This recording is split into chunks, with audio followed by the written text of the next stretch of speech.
dịka ị na-anụ ya ụmụaka na ha abịa bụ ndị ga-agba bọọlụ taa. All of the person can have to be able to see the fact. We are going to issue. Every chairman, yes, and many organizers the meeting only of the DC leaders. And there's a referee of the state. Here you meet Central School 1 and the Central School 3. Let's push the Central School 1 again.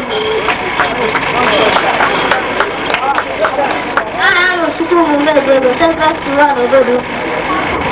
I am the children of the Central School 1 already. The money I lost on. I said, what land? I'm not going to tell you. What's that about you? Look at what you are. What will you do?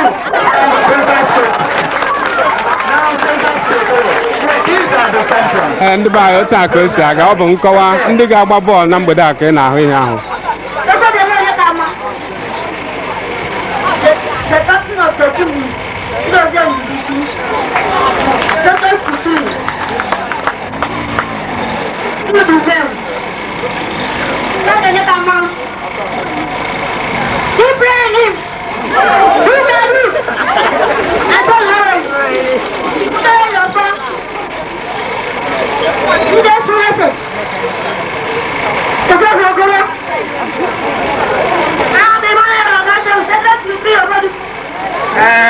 Okay, these are the players, and then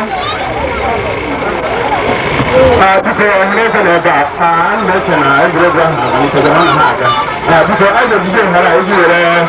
So I say I'm doing the non hazard program. I'm not going to do the program. I'm not going to do the program.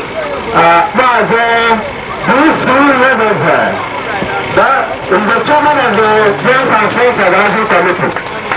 Everyone before you have the Nehemiah, and a member of the Players and Sports Organizing Committee. I said I did you have Mr. Godwin the bathroom one, the coordinator of the committee. I call the P.E. Ajibe, a member. I want to do our government, Mr. Daniel. I want to call the Antonio, the a member. Finally, the best master of Central School rank in this school and as I have town, not in we are ready to go to the phone with Chief Christopher Madapaka Ezenwata. Because we have a local area.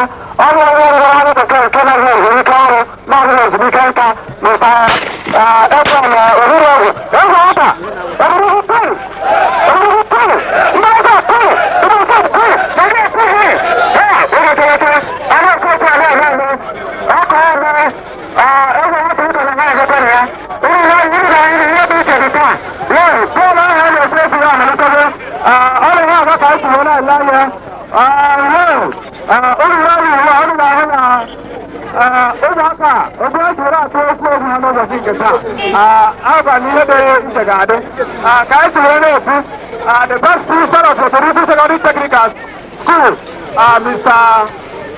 Berger. Yeah, but that's the one of the members of the Data Society, that's a forever. Everyone has their attention again. I want to put a special announcement.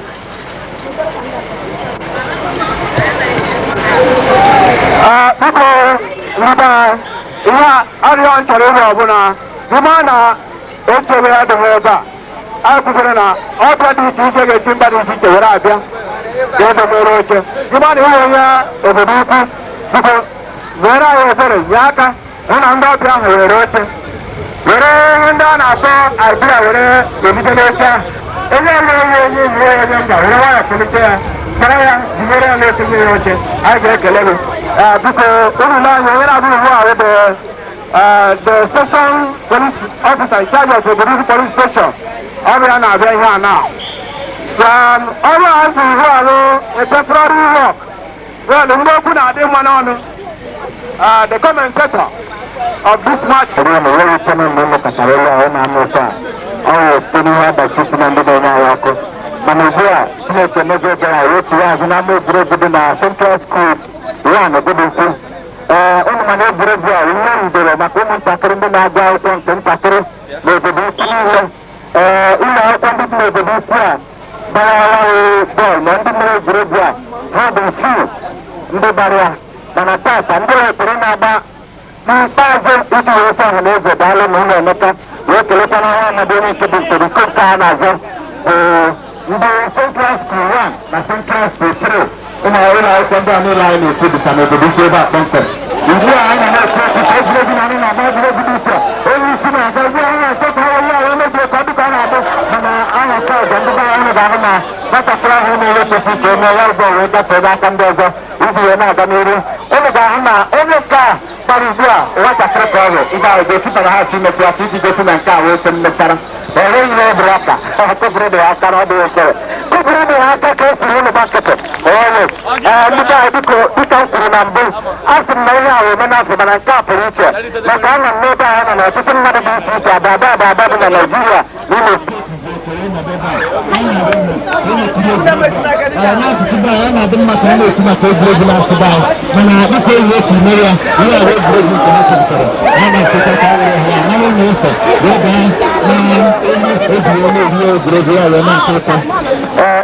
Good evening, ladies and gentlemen.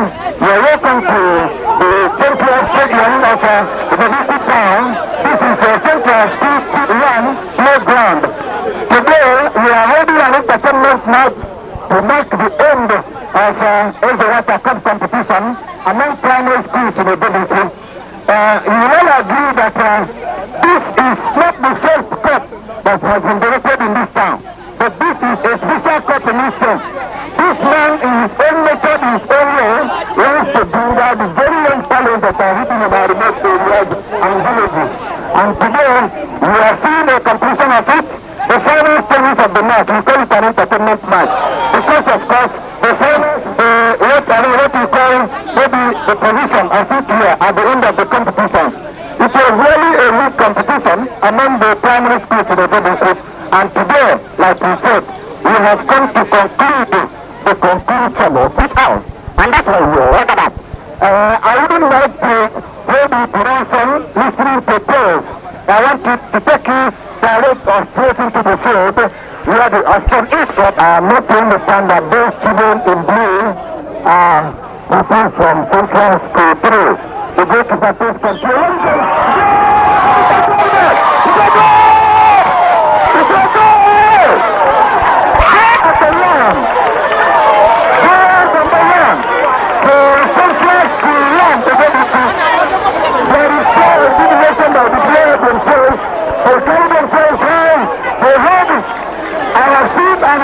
In the field, ladies and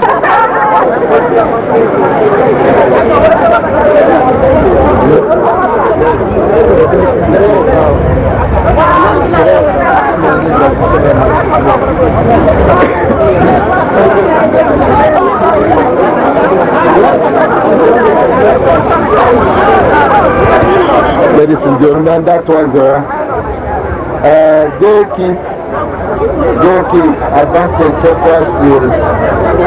As Central School 3, that goalkeep has been taken and returned. He heads out. He goes again, hits again. He is number 9.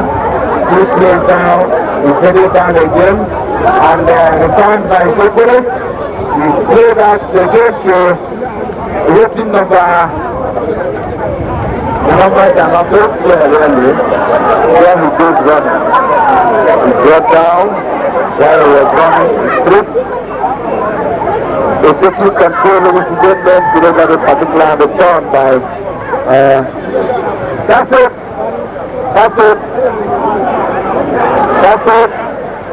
To be dangerous. There. It's brought down for a penalty. The penalty coming to Central School 3 from the left-hand side of the penalty. Like I said, we cannot see clearly that part of the field. we can always stop the match we see, and that's why we wait for him to bring in into play.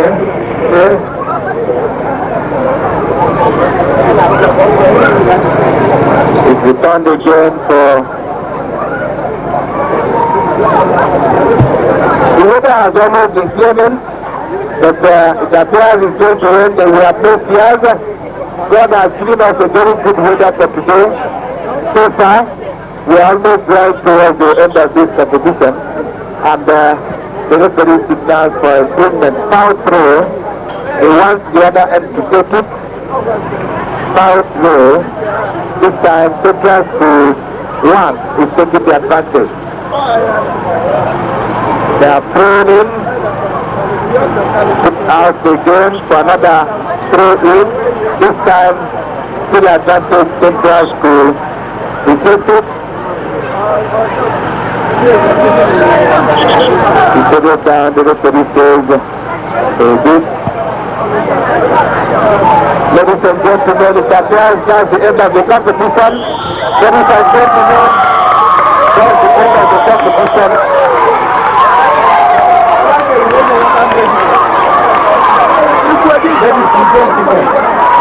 Ladies and gentlemen, we have come to the end of this competition.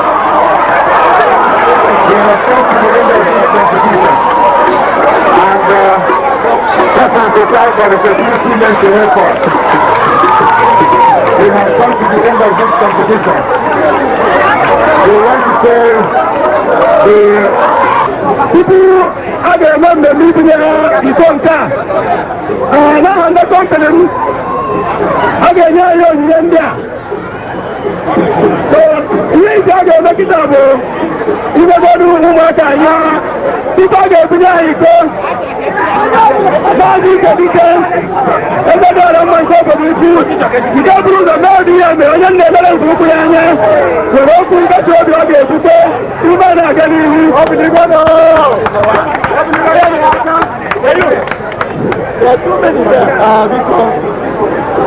Chupana gade watu masindiile wane indiile wana indefije ba wane hajana yetu gale lete player sana yes also I will keep you now the player indiile ya sasa madrid wa Canada haya mabadi sana hao wane acha mmoja kwa player because ndani ya timu haya tuayetu wanataka kuyetu yoma tempo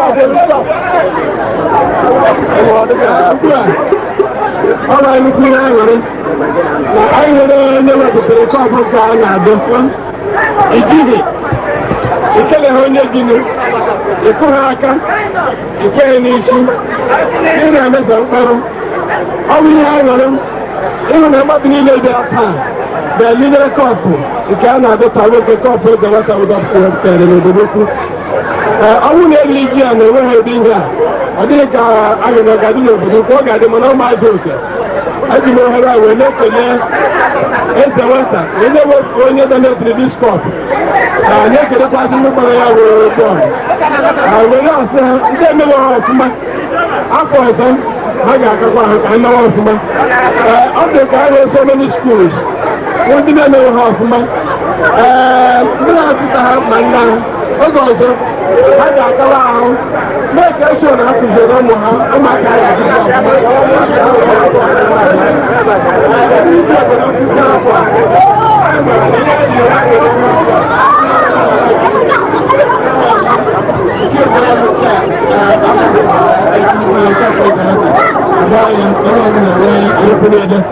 come on, I'm not a Chinese go get to the man. Yemi go get to the man. And this time I go get to the man, then the play go get the man. I'm not talking. I'm making a million $1 but you could have won a I believe in the minute, but it's not the because we have a master. I was also a cup for me. I'm a barber, I get a tour.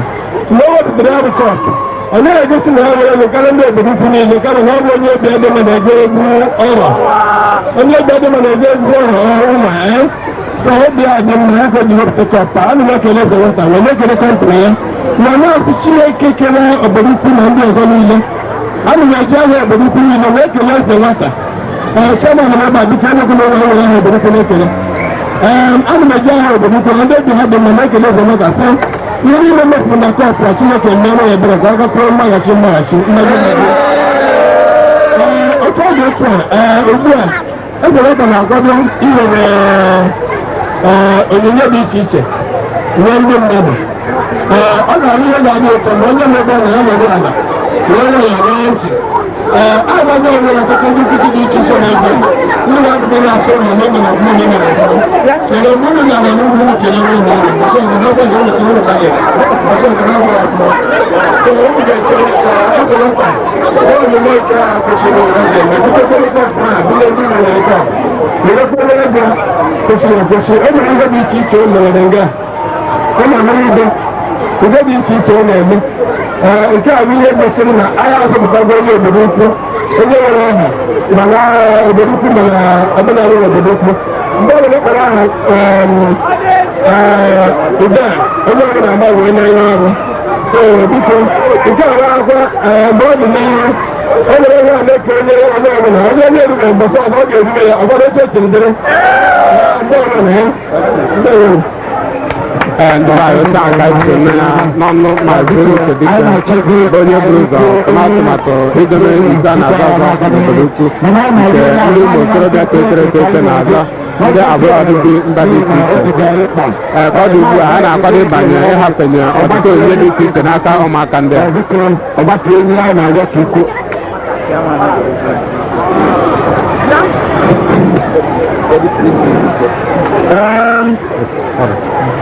obodo ukwu kwenu obodo ukwu mmanụ ibe atọ kwenu Naijiria kwenu ihe mmetụta anyị wee kulie na abụ omume nke Ezenwata mere maka ndị be anyị setụrụ karụ inu ya bụ na Ezenwata na onwe anyị kenere nne n'ihi iji were mee ka ekene ya ruo ala o nwere ihe ntọrọ ịtọgba n'ebe a kịta ya bụ ihe bụ jesi ahụ ụmụaka anyị ebe a ụmụ ahụ onye mbụ buru ụzọ ihe a na-ala obodo ukwu a mụa buru ụzọ gbaa ụdị aja ọlachi mgbe ahụ ka anyị gara kwụrụ egwu bọọlụ a na-agba ruo taa mana ebe mụnwa nọ ndụ wee ruo taa this is school 1 wee gbaa bọọlụ a mere a ga-eche jijesi a n'aha mụnwa ya bụ na kedu onye isi ya ọganaiza ya bụ na bido nwaanyị ọzọ a ga-agba amaghị ize mfe aga m akwara ha nke ọzọ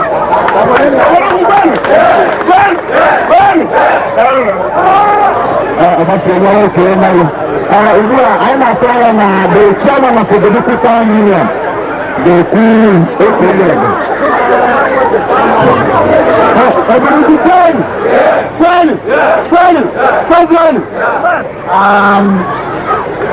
ndị anyị bịara ebe a dịka onye kwuru okwu izizi kelegoro n'otu osi wee bịa anyị ji aha ndị obodo ukwu niile wee na-ekele ihe ọbụla bịara ime ka eriri ji anyị wee kwuru ọkụ nke ka nke ekele kasị n'ebe onye butere kọpụ a wee mee ka anyị nọ n'ebe a maka ọrụ na obutere kọpụ a ya agaghị anọ nga kwa ihe mere eme mgbe e wetara kọpụ a e wetara na headquarters n'Owerri ndị na-ede akwụkwọ akpọkwara ha n'Owerri kama anyị were gwa ha mbọchị a sị na ihe anyị na-ekwu bụ eziokwu na ihe ọ ga-eji bụrụ eziokwu mgbe a ga-eme nọrọ ame ya n'obodo ukwu n'ụlọ ga-abịa ọ bụrụ na ọbụla akwụkwọ statesman na ụbọchị ole gara aga etinyekwara n'akwụkwọ gwakwana ndị ahụ aja mana ndị ahụ nọkwa n'ebe a ọ na-achọrọ ndị aka anyị na-ele anya so ọ na-abịa na obodo ukwu nọn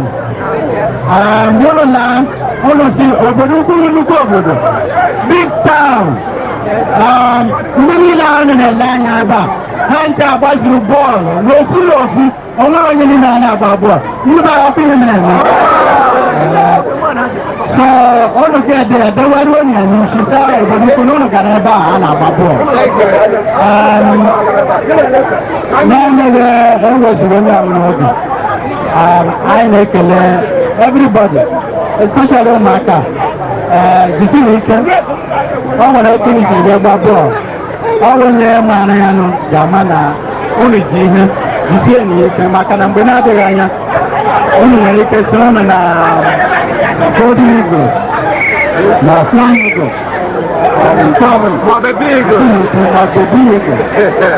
ibe anyị ekele na mụrụ thank you very much.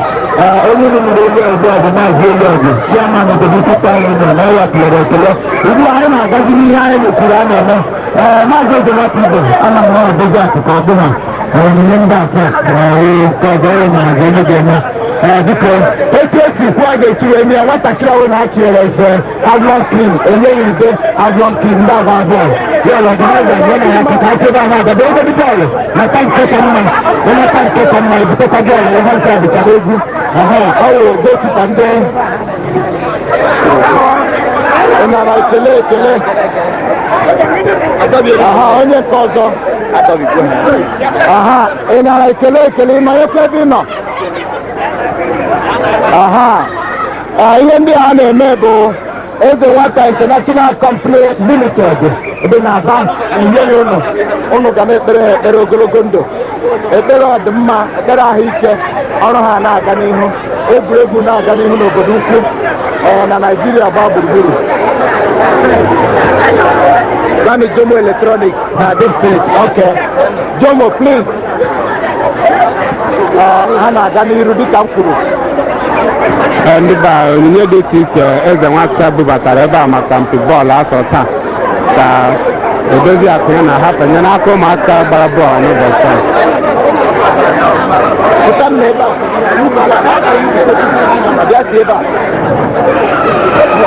taa biko inye ihe a na-agakwa n'iru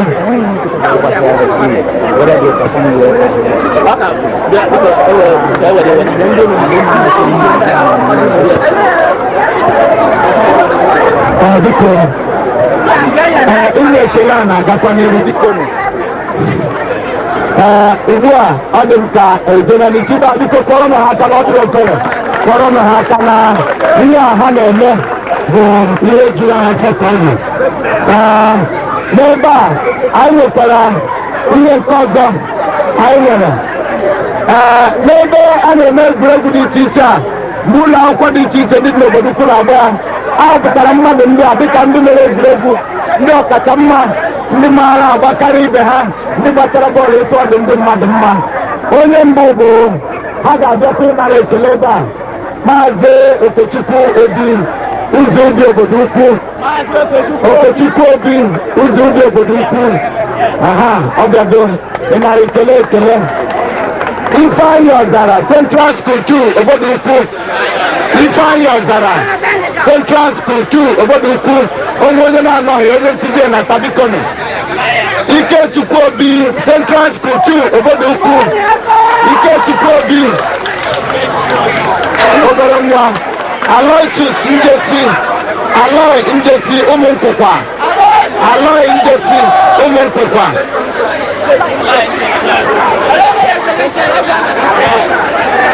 Charles Ọfọ ụmụume Charles Ọfọ ụmụume Charles Ọfọ ụmụume obodo ukwu headmaster ya na ebe a oke ndị be adịka okporo na ha kapụrụ isoro aka ugbu a anyị agaghị na ya na agaghị iko nke ndị meriri egwuregwu a ga-eburula na-echeta Ezenwata na ndị ọrụ ya na-echeta egwuregwu ndị praịmarị skuul n'obodo ukwu iji ụlọ a gara nke ọma dịka ụmụ maara nke a nwere ihe na-esi n'azụ mana dịka m kwuru ọ meziri Ezenwata kwadoro ihe usoro na weta ga-etiri okwu ndị ọzọ fara aka biko na emechazi nke anyị ga-ebu na nke ha mara otu na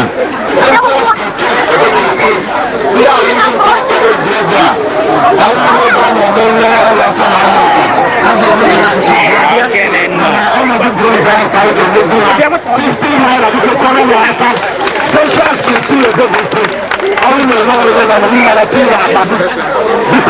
Central School the dance master dance school took over Hakabikono.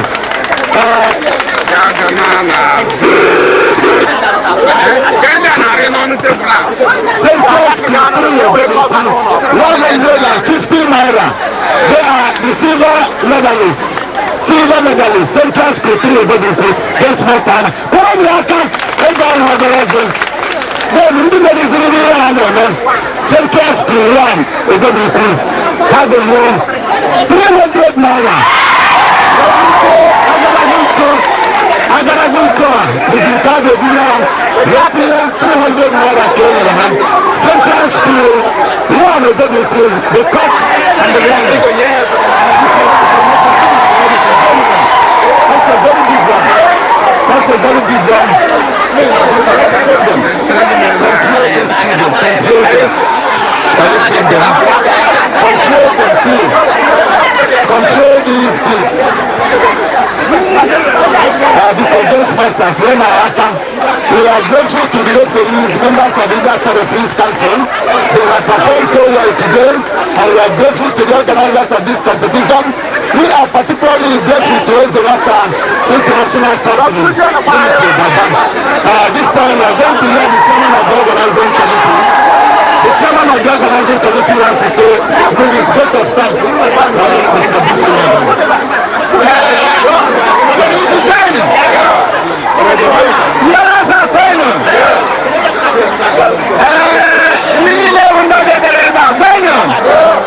Nigeria question.